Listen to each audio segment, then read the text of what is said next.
En ce 37e jour de course, la mer poursuit inlassablement son travail de sape. Ils ne sont plus que 19 sur les 30 au départ à cingler vers les sables d'Olonne.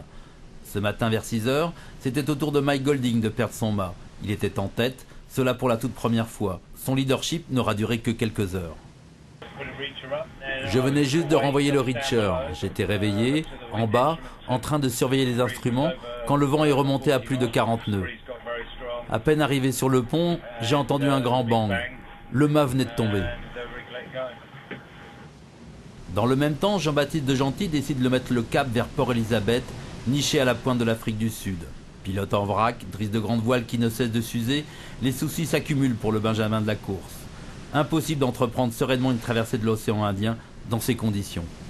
Le bateau a fait pas mal de vrac, il s'est mis dans des positions un peu dangereuses à la fois pour le matériel et pour moi. J'arrive pas à régler ça pour que ça le passe, quoi. Je veux pas foncer tête baissée en disant ça va le faire, et puis le jour où ça le fait pas, ça le fait vraiment plus et j'ai pas envie d'en arriver là, quoi.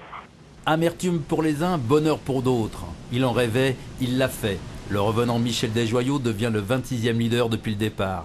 Pour fêter cela, le nouveau chef d'orchestre s'est tout simplement offert une journée à 466 000, soit plus de 19 nœuds de moyenne. C'était un peu rousse en fin de nuit quand la mer a commencé à se lever. Tout le début de la période à 20 nœuds de moyenne, ça se passait très bien. Le bateau glissait vraiment bien et c'est seulement sur la fin quand c'est monté au-delà de 40. À partir de 38 nœuds en fait où on a commencé à avoir de la mer et où là ça commençait à être un peu plus dur. Du coup j'ai réduit à ce moment-là pour pas faire n'importe quoi non plus. Ce soir, la tête de flotte a franchi la longitude du cap Lewin, le deuxième cap mythique de ce tour du monde.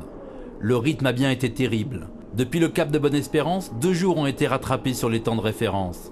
Cette performance correspond à un accroissement de vitesse de 20% sur l'océan Indien. Ceci explique peut-être cela.